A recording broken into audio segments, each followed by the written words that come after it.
নমস্কার বন্ধুরা, সকলে কেমন আছেন? আশা করছি সকলেই ভালো আছেন। আমরাও কিন্তু বেশ ভালো আছি। প্রতিদিন যেসব কাজবাজ নিয়েই তোমাদের সঙ্গে ভিডিওটা শেয়ার করি, আজকেও ঠিক সেরকম ভিডিওই শেয়ার করতে চলেছি। আশা করছি তোমাদের সকলের বেশ ভালো লাগবে। তো সকালে উঠে দেখো বাসি কাজ তো কমপ্লিট, এদিকে করে নিয়েছি চা। আর চা হয়ে যাওয়ার পরেই না ভাতটা বসিয়ে দিলাম। ভাতটা হতে তো তার টাইম লাগবে। আর করব হচ্ছে ভাতের সাথে ডাল, সকালের খাবার। তো চলো এদিকে আমি ভাতটা বসিয়ে দিয়ে ছাদে গিয়ে না এবার জামা প্যান্টগুলো ধুয়ে দিয়ে এসেছি। এই যে দেখতেই পাচ্ছ তোমরা। আর বেশি তো জামা প্যান্ট হয়নি, তো সেই জন্য আগে জামা প্যান্টগুলো আগে ধুয়ে দিয়ে বেশ ফুল ফুটেছে, কিন্তু এখনও জানো তো ফুলগুলো কিন্তু ছোট ছোট, এখনও ফুটে পারিনি। এখন তো অতটা মানে শীত তো হালকা পড়েই আছে বলতে গেলে, ওই জন্য না বেলা হলে তারপরে ফুলগুলো ফুটছে। আর এদিকে ঘরে এসে চাটাকে একটু গরম করে নিয়ে চা খেয়ে নিয়েছি। আর ওদিকে বাবুও কিন্তু বসে চা খেয়েছে, আর এদিকে টিভি দেখছে। আর এদিকে ডাল সিদ্ধ করা হয়ে গেছে। আর আমি এদিকে ডালটা কিন্তু পেঁয়াজ দিয়ে ডালটা ফোড়ন দিয়ে নিয়েছি। তো লঙ্কাও দিয়েছি বেশ, একটু ঝাল না হলে ভালো লাগে না। আর মেয়ে যেহেতু এখনও আমাদের এইসব খাবার কিন্তু খাই না, ওরটা একদমই আলাদা। কি বলবো যে মানে 2 বছর 2.5 বছরের মেয়ে, ওকে কেউ বলবে যে ও ভাত খায় না? ও কিন্তু জানো তো এখনও ওইভাবে কোনো সবজি দিয়ে বা যাই হোক কিছু তরকারি দিয়ে কিন্তু ভাত ওকে এখনও খাওয়াতে পারি না। ওকে আমাকে দুধ দিয়ে ভাত খাওয়াতে হয়, স্যালাড খাওয়াতে হয়, এই আর কি। এইভাবেই চলছে ওকে নিয়ে, বুঝলে তো। তো ওই যে এদিকে দেখো ডাল হয়ে যাওয়ার পরেও না সকাল সকাল ভাবলাম রান্নাটা সেরে ফেলি। তো ভেবেছিলাম যে মাছ করব, তা মাছটা না আজকে আর পাইনি, পরে দেখি কি করব সেটা। তো সকালে এই যে ভেন্ডি আলু ভাজা করে নিয়েছি।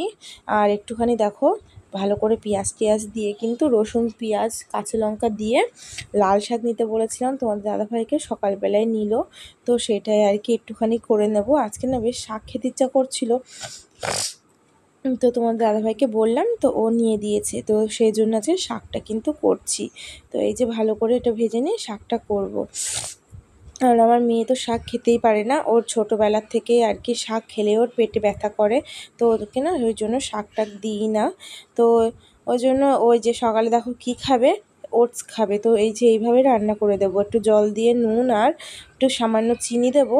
তো এইটা এইভাবে প্রথমে একটু নাড়িয়ে নিয়ে যখন দেখবো গুলে গেছে তখন আর কি দেবো এই যে দুধ দিয়ে, কিন্তু এই যে ভালো করে আমি কিন্তু আর কি রান্না করে নিয়েছি। ওকে কিন্তু এইভাবে ছাড়া আমি এইটা রান্না ছাড়া দুধ দিয়ে এমনি ভিজিয়ে খাওয়াতেই পারি না, ওকে এইভাবে রান্না করেই দিতে হয়, তারপরেই আর কি খায়। আর এদিকে চলে আসলাম কিন্তু ঘরটা গোছাতে। তো এসে দেখি মেয়ে ঘুমাচ্ছে, তো ডেকেছি, ডাকার পরে কিন্তু উঠেছে। তো ওঠার পরে যে আমি কিন্তু বিছনাটা সুন্দর করে ঝেড়ে নিচ্ছিলাম। তো আজকে ভাবিনি ঘরটা গোছাবো, তো আবার দেখলাম যে টাইম আছে হাতে, তো সেই জন্য ঘরটাও না গুছিয়ে নেব। তো অনেকটা টাইম পেয়েছিলাম, তো সেই জন্যই আজকে ঘরটা গুছিয়ে নিয়েছি। আর সামনে যেহেতুই কালী পুজো আর কটা দিন, 2-3টে দিন বাকি। কালকে তো ধানতেরাস, তোমরা তো জানোই। তো যারা হিন্দুস্তানি আর কি, নর্থ বাঙালি যাকে বলে, তারা তো কালকে, ওদের তো কালকে খুবই একটা স্পেশাল দিন। এই দিনটা আমাদের যেমন সব পুজো পার্বণে আমরা যেরকম সাজি গুজি নতুন জামা প্যান্ট পরি, ওরাও তো এই দিনটাতে করে। তো এখন কিন্তু শুধু নর্থ বাঙালি বলে না, আমাদের মতো বাঙালিরাও কিন্তু এখন এমন একটা রিচুয়াল হয়ে গেছে যে সোনার জিনিস কিনতেই হবে, এরম একটা ব্যাপার, যেইটুখানি কি কিনি না কেন। তো যাদের সামর্থ্য আছে তারা কিনতে পারে, আমাদের তো অত সামর্থ্য নেই যে চট করে গিয়ে একটা সোনার জিনিস কিনে নিয়ে আসবো। তো সেইভাবে আমাদের মতন মধ্যবিত্ত পরিবারে তো আর হয় না। তো যাই হোক, ওদের ব্যাপার আলাদা, আমাদের ব্যাপার আলাদা। আমাদের সামান্য জামা প্যান্টেই আমরা খুশি, আমাদের অত সোনা গয়না দরকার হয় না। তো চলো এদিকে কিন্তু আমি এসে রান্নাঘরে এসে আলুটা বসিয়ে দিলাম ভাজা, আর এদিকে তেল নিয়ে এসেছি প্যাকেটে, তেলটা এই যে ঢেলে নিচ্ছি। আর ভেবেছিলাম মাছ নেব, তো মাছ এলে না সেরকম দেখছি আসেইনি। একজন এসেছিলো, তো সেই মাছ আমার পছন্দ হয়নি বলে নিয়ে নিই। তো নিয়ে আসলাম এই যে কটা ডিম। তো তোমাদের দাদাভাই বললো ডিমটাই রান্না করো, তোমাকে রাত্রেবেলা একটা বিরিয়ানি এনে দেবো। কালকে খেতে চেয়েছিলাম, তো কালকে আর এনে খাওয়াতে পারিনি, ওই জন্য আজকে আমাকে বলেছে এনে দেবে। তো সেই জন্য অল্প করে এই যে রান্না করছি, যাতে আমার রাত্রেবেলায় না থাকে আর কি। তো সেই জন্যই আর কি। তো অল্প করেই আর কি ডিমটা করছি, তাও 6টা কিন্তু ডিম রান্না করছি। মেয়েটা যাও একটু ডিম সিদ্ধটা খায়, তো এই টাইমটাই ঘরে নেই, আর এই রেখে দিলে না পরে আর ভালো লাগে না ঠান্ডা হয়ে গেলে। তো ওই জন্য একেবারে রান্না করেই ফেলবো। তো এদিকে আলু কিন্তু ভালো করে ভেজে নেব আর কি, লাল লাল করে আর কি ভাজবো। তো ভাজার পরে তারপরে তুলে নিয়ে তারপরে কিন্তু ডিমগুলো ভাজবো। আর তেলটা না কম হয়ে গেছিলো বলে তেলটা দিয়ে দিয়েছি। আর এদিকে কী বলো তো, এই যে রান্না করছিলাম এখনও কিন্তু ঘরটা যে গোছাবো আমার মনে ছিল না। তো চট করে আবার মাথায় যে কি আসে কখন বুঝে পাই না আমি। তো যখন যেটা মনে হয় তখন সেটাই করে ফেলি, আর হাতে সময়ও ছিল। তো এই যে আমি কিন্তু ডিমটা ভেজে নিচ্ছি, আলুটা তুলে নিয়ে এবার ডিমটা কিন্তু ভেজে নিলাম। তো ডিমটা ভাজা হয়ে গেছে, এবার তুলে নিয়ে ডিমের তরকারিটা বসাবো।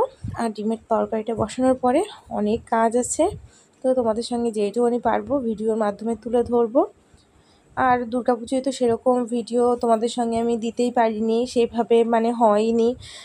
এদিকে যাওয়া আসা ঘোরাফেরা তো কম থাকে না, তো একটা যে ভিডিও করব সেরকম না সময় ছিল না। আর আমাদের বাড়ির একদম সামনে পুজো, ওই রান্নাবান্না করে রেখে দিয়ে যে বসে থাকতাম মেয়েকে নিয়ে, এইসবের জন্য না ভিডিওটা সেভাবে করেই ওঠা হয়নি পুজোর আগের থেকে সেই পুজোর পর পর্যন্ত। তার মধ্যে বাপের বাড়িও গেছিলাম, ওই জন্য আরোই ভিডিও করাই হয়নি।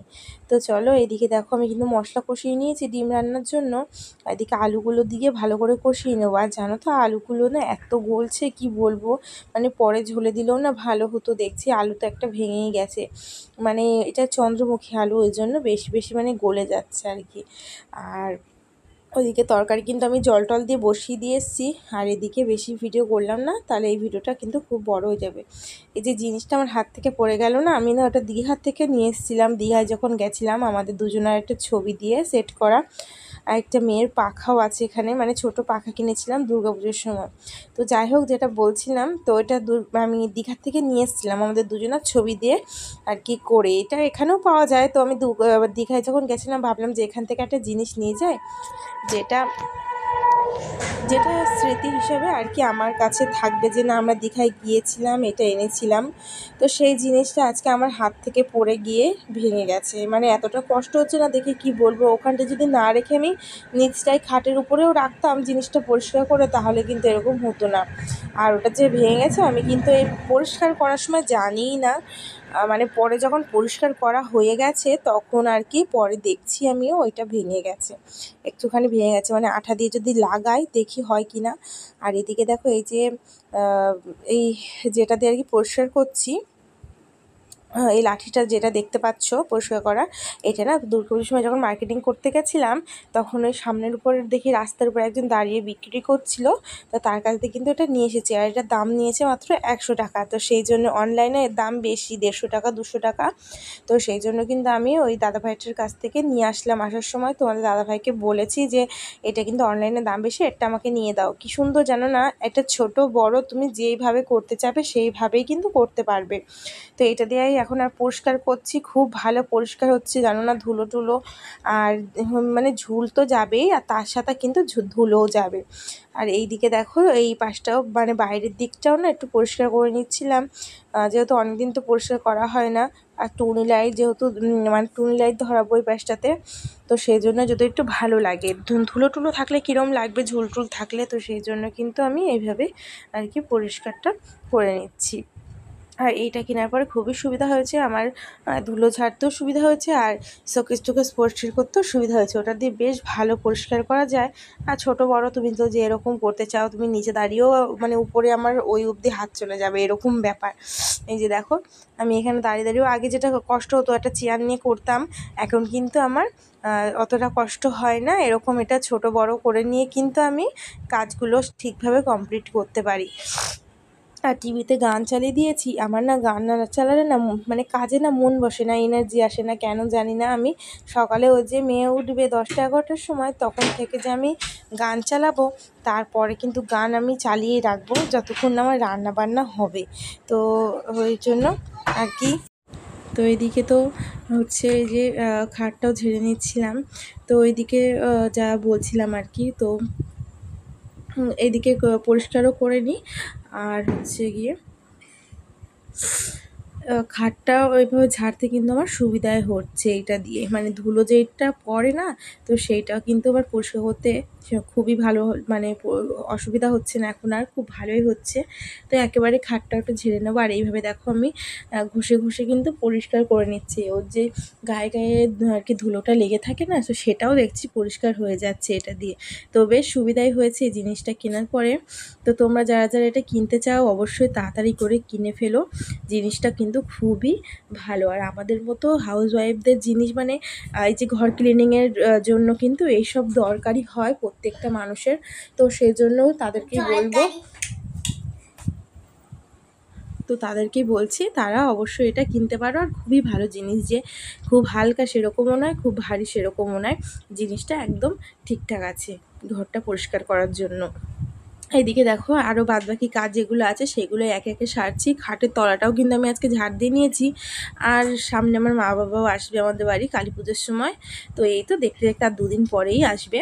তো ওই জন্যে আর কি আরও নিচের ঘরটাও না একটু পরিষ্কার করতে হবে, তোমাদের সঙ্গে শেয়ার করব। মারা তো আসলে নিচেই বেশিরভাগ থাকে, তো সেজন্য নিচের ঘরটা পরিষ্কার করব। আর আগে যখন বাবু নিচে থাকতো, মারা কিন্তু আসলে মারা বাবু যে ঘরটা এখন আছে সেই ঘরটাই কিন্তু পাশের আমাদের ঘরে থাকতো। তো এখন যেহেতু বাবু উপরে শিফটিং হয়ে গেছে, ওই জন্য কিন্তু মারা এখন যখন আসে, মারা বলো আমার ননদরা মানে দিদিরা যখন আসে নিচের ঘরেই থাকে আর কি। তো আমাকে নিচের ঘরটাও দেখি কালকে পরিষ্কার করতে হবে, না হলে হবে না। আর একটু গন্ধ তো হয়ে যায়, ঘরটা বন্ধ করা থাকে তো, তো সেই জন্যই গন্ধ হয়ে যায়। তো এদিকে আমার কিন্তু ঝাড় দেওয়া কমপ্লিট। আর কতটা দেখেছো ধুলো বেরিয়েছে, খাটের তলাটা না অনেকদিন পরে পরে ঝাড় দিলে এতটা করে ধুলো বেরোয়, মানে একটা কেমন ঝুল মতো। তো এদিকে দেখো ঘরটাও কিন্তু আমি একবার মুছে নিয়েছি, সকালে কিন্তু একবার মুছেছি, তারপরে আমি এখন আবার মুছে নিচ্ছি, কারণ ঘরটা না প্রচুর ধুলো ধুলো হয়ে গেছে, যেহেতু ধুলোর কাজ করলাম আর কি, সেই জন্যে। তো আস্তে আস্তে করেছি, তবুও একটুখানি ঘরটায় পা দিলে কিন্তু ধুলো ধুলো লাগছে, সেই জন্য এই যে করে নিয়েছি পরিষ্কার। এবার আমি মেয়েকে স্নান করিয়ে আমি স্নান করে এসে খেয়ে দিয়ে দুপুরে একটু রেস্ট নিয়ে নেব। তারপরে একেবারে এই যে সন্ধ্যাবেলায় তোমাদের সঙ্গে কিন্তু আমি দেখা করছি। তো এই যে বানিয়ে নিয়েছি চিকেন পকোড়া, মেয়ের জন্য একটা চিকেন ললিপপ বানিয়েছি এই যে। তো ওর এটা খুব খেতে ভালোবাসে, তো সেই জন্য ওর জন্য করেছি। দুর্গাপুজোর সময় মানে খাওয়ার জন্য খুব বায়না করছিল, একদিন খেয়ে খুব ভালো লেগেছে, তো ওই জন্য ওর জন্য বানিয়েছি। আর আমার জন্য এই যে চিকেন পকোড়া, তারপরে তোমাদের দাদাভাইয়ের জন্য পেঁয়াজি, তো সে তো আবার চিকেন টিকেন খায় না, ওর জন্য পেঁয়াজি, বাবুর জন্য আর ওর জন্য, আর আমাদের জন্য চিকেন পকোড়া। তো আজকের ভিডিওটা যদি ভালো লেগে থাকে অবশ্যই একটা লাইক কমেন্ট শেয়ার করে দিও বন্ধুরা। তো টাটা বাই বাই। চিকেন পকোড়াটা কিন্তু দারুণ হয়েছিল, মেয়ে দেখো খাচ্ছে আবার দেখাচ্ছে আমাকে। তো টাটা বাই বাই।